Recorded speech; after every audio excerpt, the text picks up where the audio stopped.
So I've just done 3 sighting laps. Now this is my first time actually out. So I'm just warming up, just getting used to the circuit really. Trying to work out how it goes. Let this little Fiesta go past. Because I'm tired of him being right behind me. It's not like he's really trying, but yeah. So there's 2 circuits that we're doing here today. First up, we're doing the International GP circuit up until 12:30. Then there's a break for lunch, and then we switch over and we do the coastal circuit, which is exactly the same, except there's a long bit in the middle that you don't do. The long bit looks a bit like a penis when you look at it on the map, so for most of my videos here I guess I'll be referring to that particular section as the penis or the shaft. When we get to the top of it, we'll obviously be going around the head. Yeah, I should really learn what it's properly called.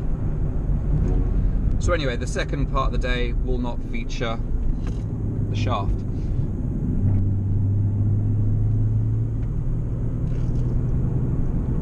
Now this is a coastal circuit, so although we're doing the coastal circuit in the afternoon, so we're doing the International for the first half of the day up until 12:30, and then at 1:30 after lunch we switch over and we do the coastal circuit, which is exactly the same but without the shaft.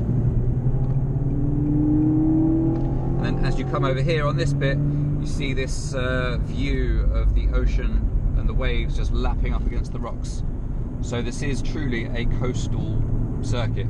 Whether you're doing the International, whatever iteration of the circuit you're doing, it's a proper coastal circuit, and you can see that ocean out there. It's actually quite an amazing thing to see when you first come around that bend and you see it. That's quite an incredible sight, I must say. It's not something I've ever seen when I've been driving around a circuit. Now today, as always, I do have my usual concerns with brakes. There's shudder, the day's just started and they shudder.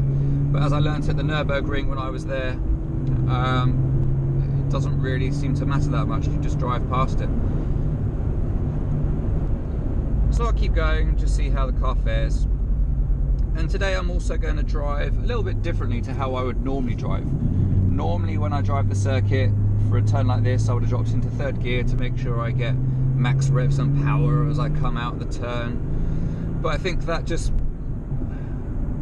I don't know how much time I actually save by doing that, and I know it just makes my oil temperatures go high.